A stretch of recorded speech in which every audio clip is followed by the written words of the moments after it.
I don't even think it was. I don't think it was even a curveball. I just felt like, watching the game, I didn't feel like they had any energy whatsoever, and that has to be something that either. And I wrote down on my notes like Matt Campbell, where you at? Brock Purdy, where you at? Matt Rose, where you at? The leaders of that team. You got all this hype surrounding you. People don't just lay down because you're top 10 in the country. That's 2 games now, with last week barely scraping, 16-10, kind of rolling into this week. You got a hot Iowa team that they rely on their defense. And so, Brock Purdy, BRYCE Hall, again, this is the second week in a row, guys, that this is 60. I think he went 68 yards last week and he went 69 yards this week. Mm-hmm. That's your dude. That's your bell cow. Those guys need to be moving up front to where they can figure out, hey, man, what is our identity? Are we going to run through BRYCE Hall like we did last year at 1,500 yards and 20-plus touchdowns? Or are we going to have to move it around again? But I think that there's a lack of identity in Ames right now from what I saw. And again, not to take anything away from Iowa because they played great, but they had 4 turnovers that resulted in 20 points. And you can't have that when you're playing big games. College game day rolls in. You got to be on your stuff. So, Brock Purdy, 13, 27, 138 yards and 3 picks.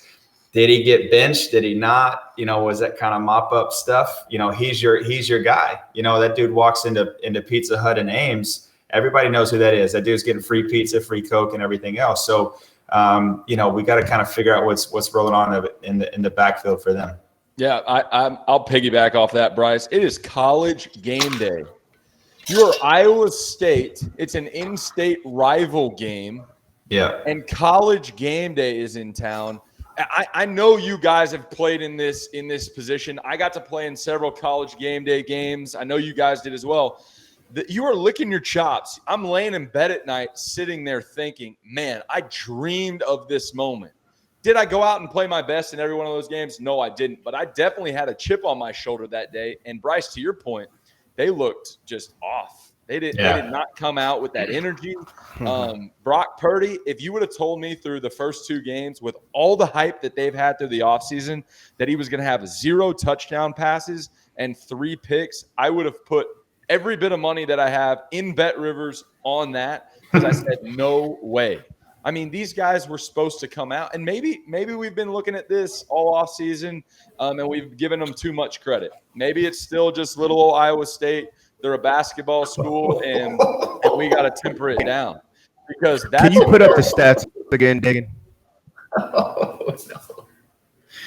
Yeah, I mean, basketball school. I'm Bring going to throw back this George's Niang to run your offense, dadgummit. Oh, shoot. I'm just going to throw this out there too, though. I mean, I think Iowa State did everything that they should not have done based upon watching Iowa play last week. Dagan, can you put the stats back up? Iowa thrived off of the ability to have turnovers, have short field, defense create opportunities for their offense.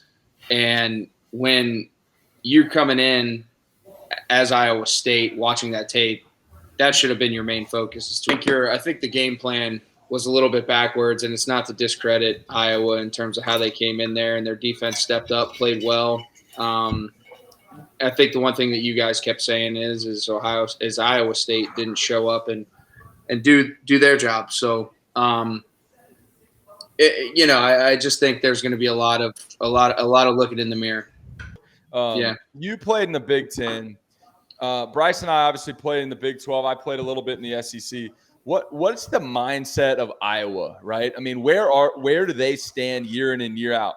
It's middle of the ground, right? I mean, this is not some huge juggernaut in the country, right?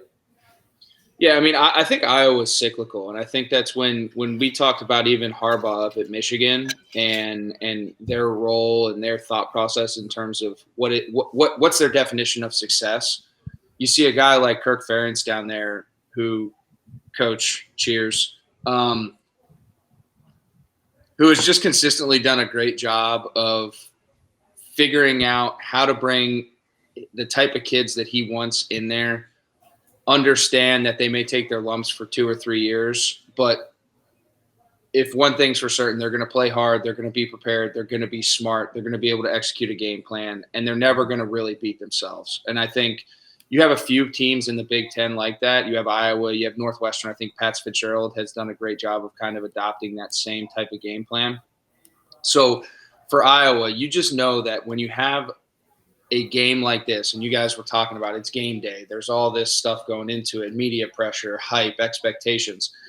Iowa's always going to show up. And I think, like I said, kind of going back before we had all those lag issues, Iowa State, I thought, had a great tape to watch from last week in terms of Iowa's weaknesses, and they really did nothing to try to exploit those and or help their case to be able to win this football game today.